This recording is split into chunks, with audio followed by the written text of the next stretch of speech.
meu querido, fala, minha querida! E agora nós vamos aprender um pouco mais sobre os grandes conteúdos de língua portuguesa que são importantes para a sua prova. Quem é esse conteúdo? Conteúdo concordância verbal, meus queridos. Quase todas as provas de concurso público sempre organizam uma questão lá para contemplar as regras de concordância verbal. E agora nós vamos aprender, em um primeiro momento, regras gerais de concordância verbal e depois eu espero você num segundo momento que a prof organizou aqui com algumas regras especiais desse grande conteúdo. Primeiro de tudo, para você conseguir entender e dominar esse grande assunto, você precisa retomar e lembrar, recuperar conceitos na parte da análise sintática, funções sintáticas, classificações sintáticas que eu trabalhei com vocês em outros momentos. Lembra lá daqueles conceitos de sujeito, predicado, objeto? Então, esses são termos que você precisa recuperar. Por quê? Porque a primeira regra, a primeira definição, o conceito de concordância verbal já apresenta alguns conceitos, alguns termos sintáticos. Quais? Olhem aqui comigo. Padronizam-se as adequações de pessoa e número do verbo ao sujeito, ou predicativo do sujeito da oração. O que significa tudo isso, gente? Quando nós falamos de pessoa, nós estamos falando das pessoas gramaticais. Então, eu estou falando de primeira pessoa, segunda pessoa e terceira pessoa. Quando nós falamos de número, nós estamos falando do verbo apresentar forma no. Quando nós falamos de número, então, nós estamos falando de noção de singular e a noção de plural. Lembrando, meus queridos, que pessoa aqui é a primeira pessoa, representada pelo pronome, né? No singular, eu, pronome pessoal do caso reto, depois tu, ele, ela. Depois, nós, vós, eles e elas. Quando nós falamos de verbo, nós estamos falando da palavra que indica ação, estado, mudança de estado ou fenômeno da natureza. Quando falamos de sujeito, estamos falando daquele que pratica a ação. Então, vamos até retomar aqui, ó. Aquele que pratica a ação ou aquele sobre o qual se faz uma declaração. Ok? Beleza. E quando nós falamos de predicativo do sujeito, lembra que eu trabalhei com vocês que é a sigla PTS, ou seja, é aquela característica do sujeito que aparece dentro do predicado nominal. O que é o predicado nominal mesmo? É o predicado que tem um verbo de ligação. Então, é a característica do sujeito que aparece depois do verbo de ligação, que são aqueles verbos que indicam estado. E oração é justamente o termo que tem verbo que se organiza em torno de um verbo. Quais são as regras, então? Quero começar com vocês com as regras para o sujeito simples.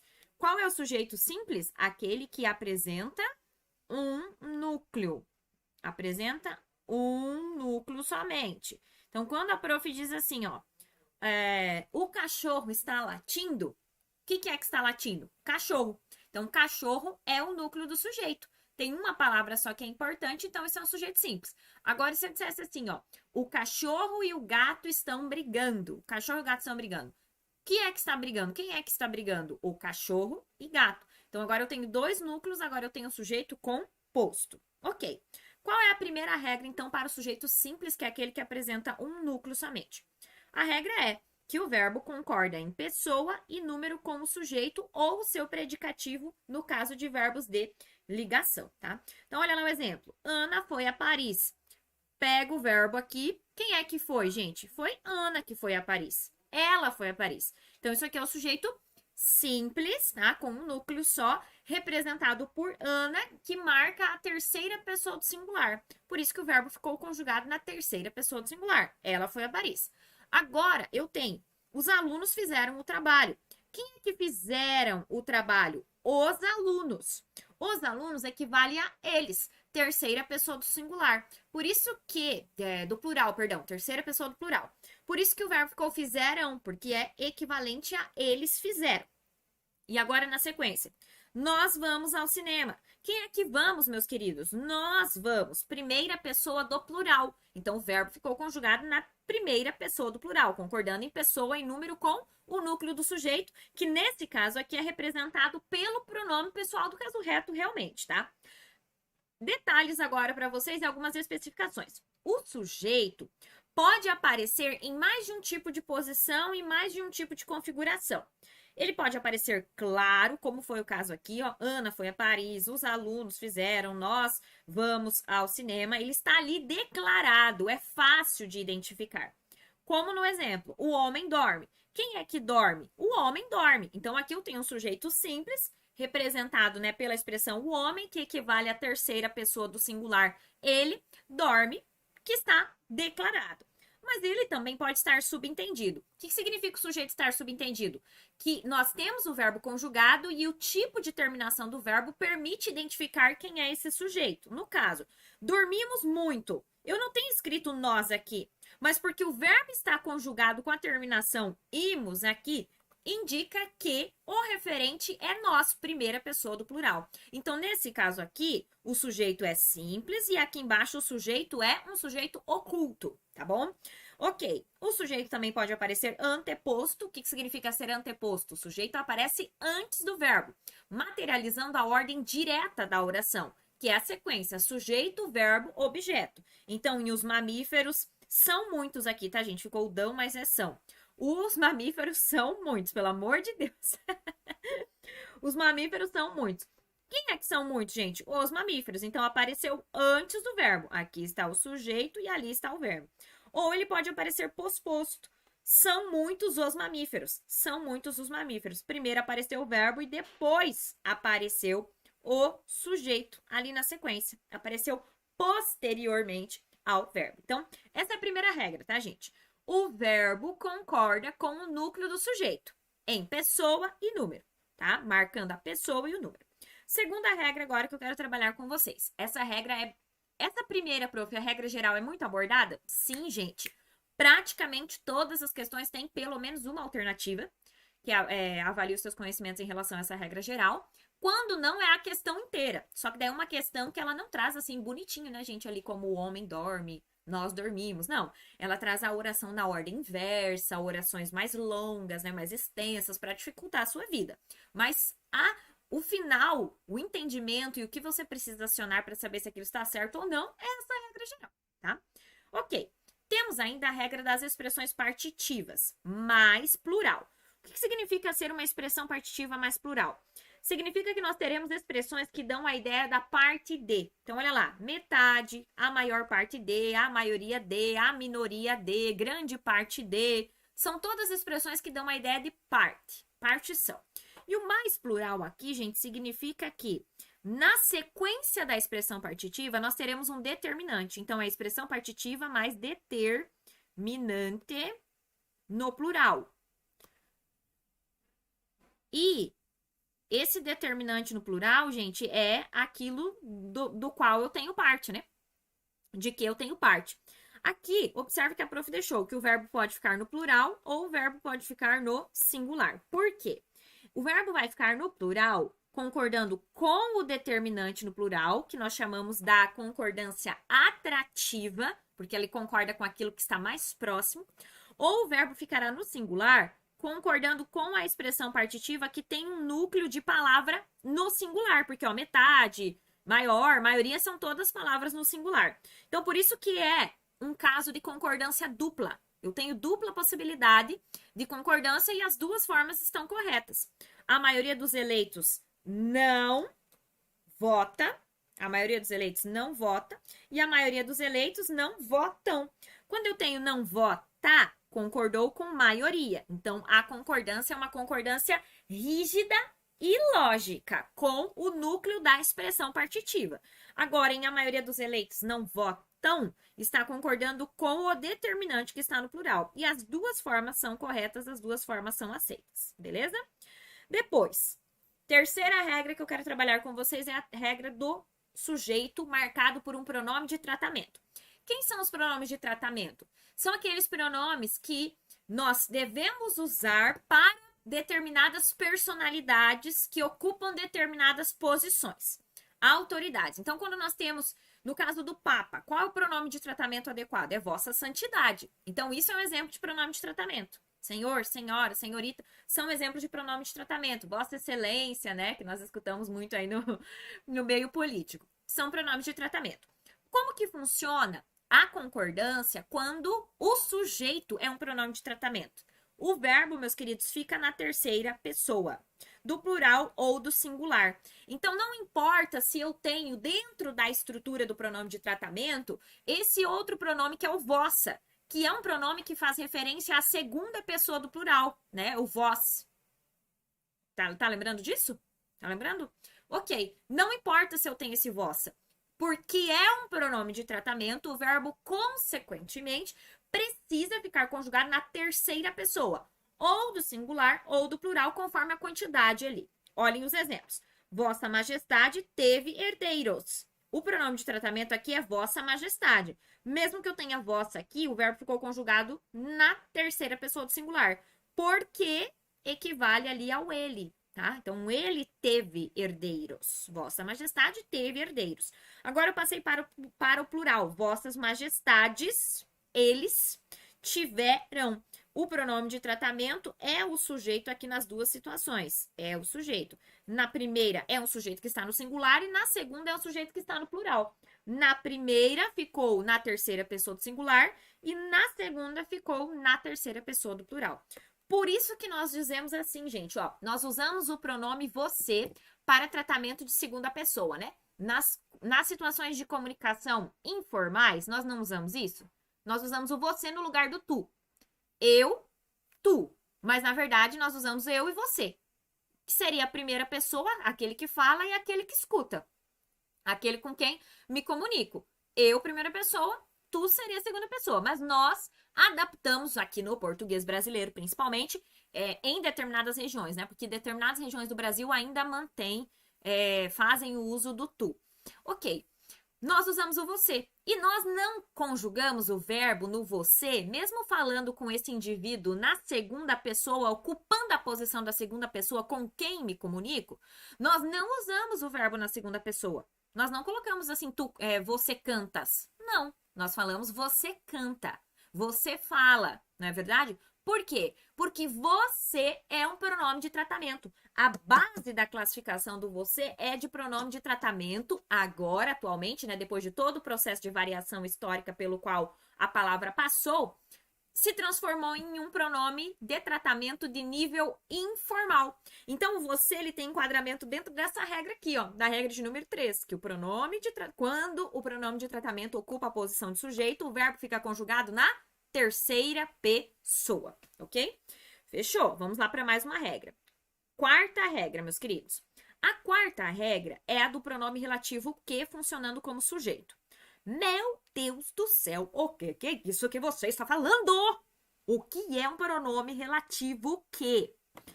Como eu identifico o pronome relativo que?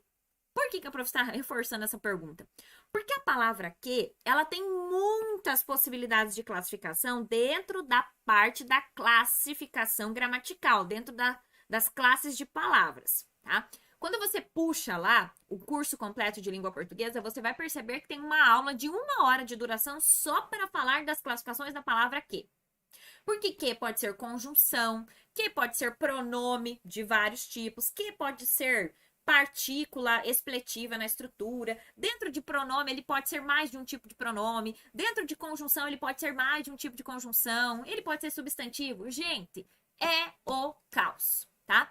Mas essa classificação de pronome relativo, ela é super importante porque ela vai aparecer em vários outros conteúdos da língua portuguesa que são abordados em questões de prova. Então, você precisa dominar isso. Não há como dizer assim, ó, bah, eu não quero saber disso daí, meu Deus, que raiva dessa língua portuguesa. Não, você precisa. Quando é, então, que o que é pronome de relativo?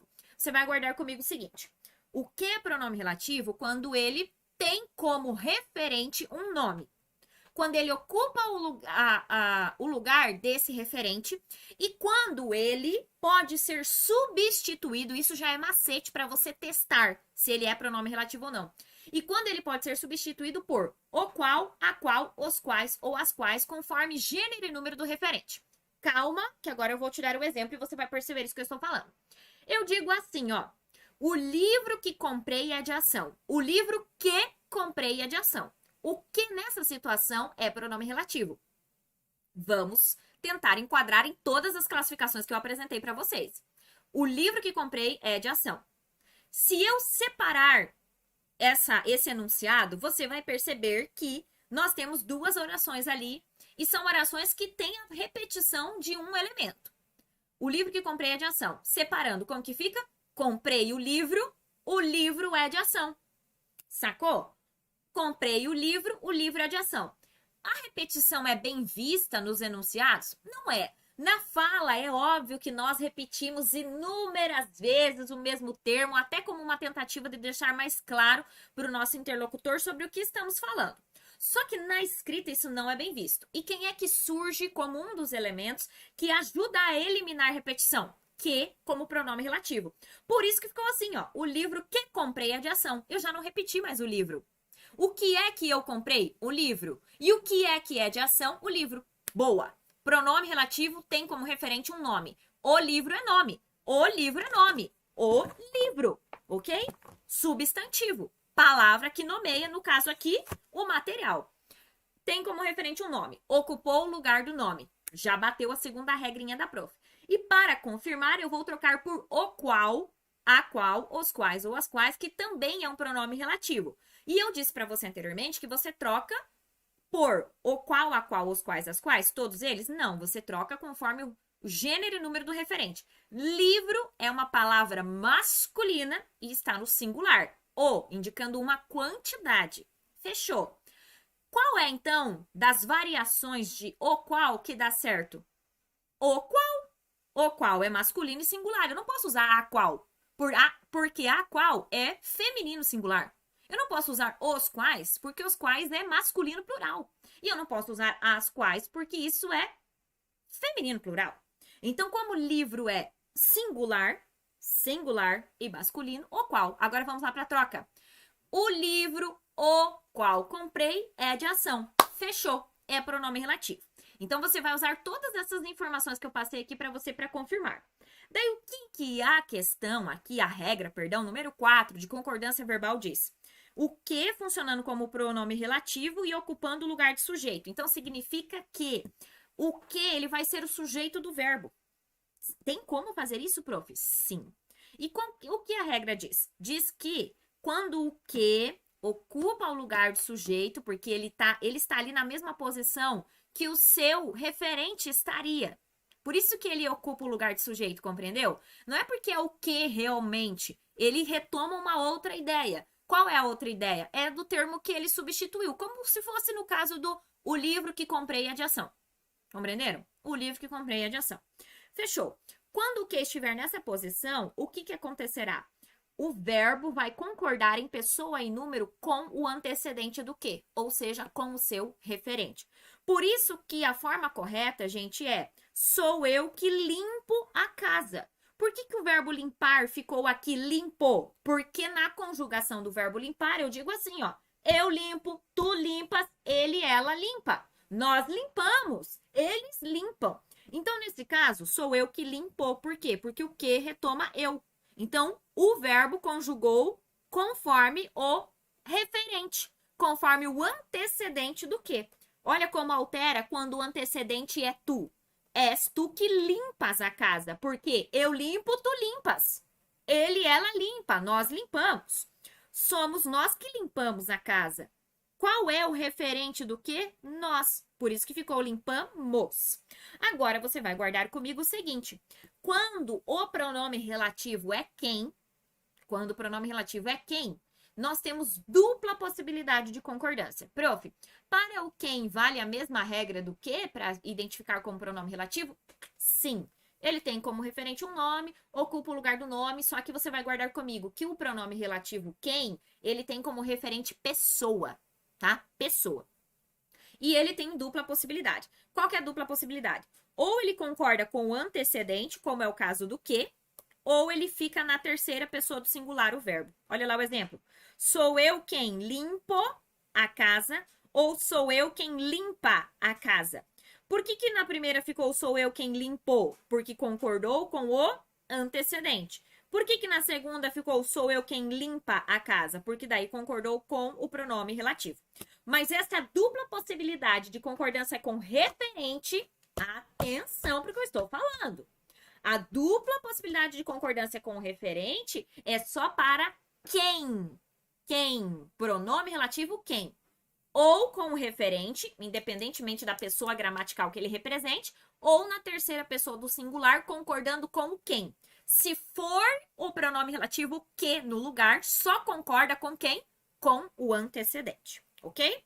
Beleza. Agora, para nós nos encaminharmos aqui para o final dessa primeira parte de concordância verbal, vamos trabalhar com as regras do sujeito composto. O que é sujeito composto? Professor, o sujeito composto é aquele que tem o posto de gasolina? Ah, não! É óbvio que não! O sujeito composto, na língua portuguesa, que já me mandaram esse meme, é por isso que eu estou falando isso. Eu já recebi esse meme.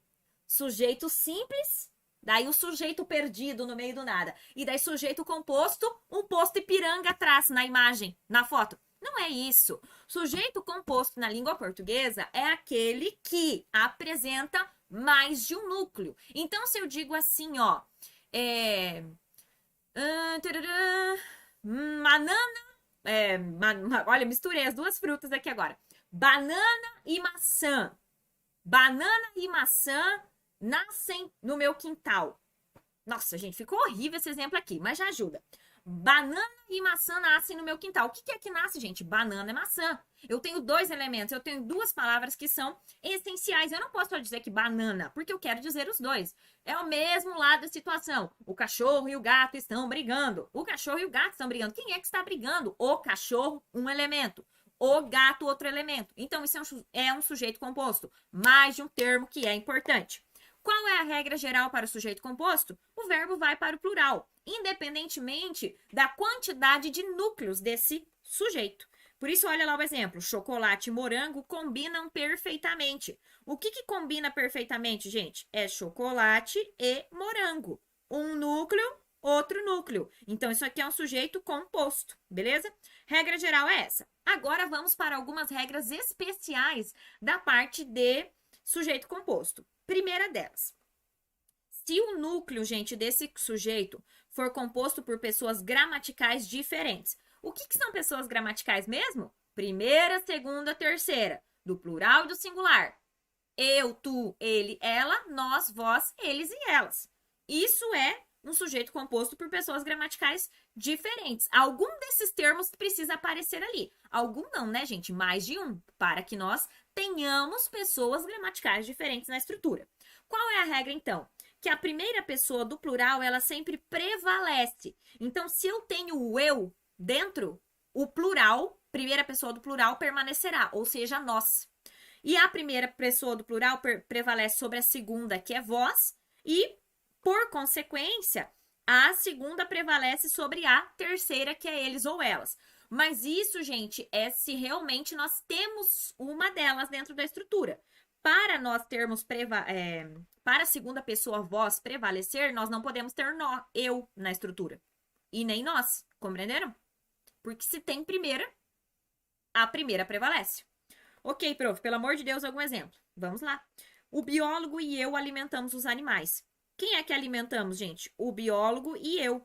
O biólogo equivale a ele e eu, primeira pessoa. Então, a primeira prevalece. Automaticamente, o verbo fica conjugado em nós. Nós alimentamos os animais. É o mesmo que dizer isso. O biólogo e eu, nós alimentamos os animais.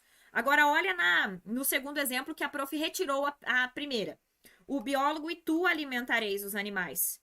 Por que ficou o biólogo e tu alimentareis? Porque eu só tenho aqui o ele, que equivale à terceira, e o tu, que equivale à segunda do singular. Então, o biólogo e tu alimentareis passou automaticamente para vós, que indica o plural, né? Porque eu tenho mais de um, gente. Eu não posso deixar o verbo no singular. Eu tenho mais de um núcleo. Ok. Próxima. O biólogo e ela alimentarão os animais. E agora, por que alimentarão? Porque aqui equivale a eles. O biólogo é ele e ela. Então, aqui eu só tenho terceira pessoa. Aqui eu só tenho terceira pessoa. Por isso, o biólogo e ela alimentarão os animais. Eles alimentarão os animais. Ok? Fechou? Ok. Vamos agora para a regra número 2. Sujeito composto posposto ao verbo. O que significa isso? Que o sujeito composto ele vai aparecer depois do verbo. O verbo concorda, gente, com o mais próximo ou ele concorda com a ideia geral, tá? Então, olha lá. Ao parque foram o pai, a mãe e o filho. Então, eu tenho núcleo pai, eu tenho núcleo mãe, eu tenho núcleo filho. Foram concordou com o geral, porque equivale a eles foram. Ou então concorda com o mais próximo, ó. Ao parque foi o pai, a mãe e o filho.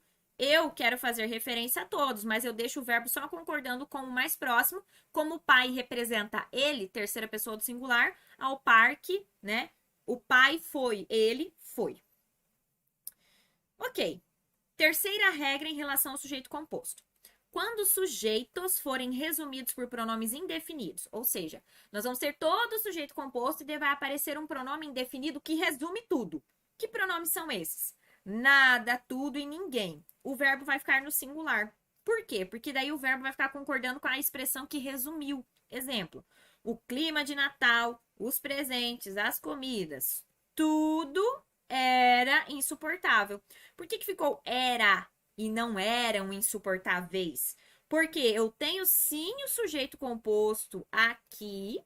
Eu tenho sim o sujeito composto, só que esse sujeito ele foi resumido, ok? Por quem? Por um pronome indefinido. O pronome indefinido resumiu. Como o pronome indefinido resumiu e ele só tem o núcleo, o verbo ficou no singular. Compreenderam? Isso aqui várias vezes é abordado pelas questões, tá, gente?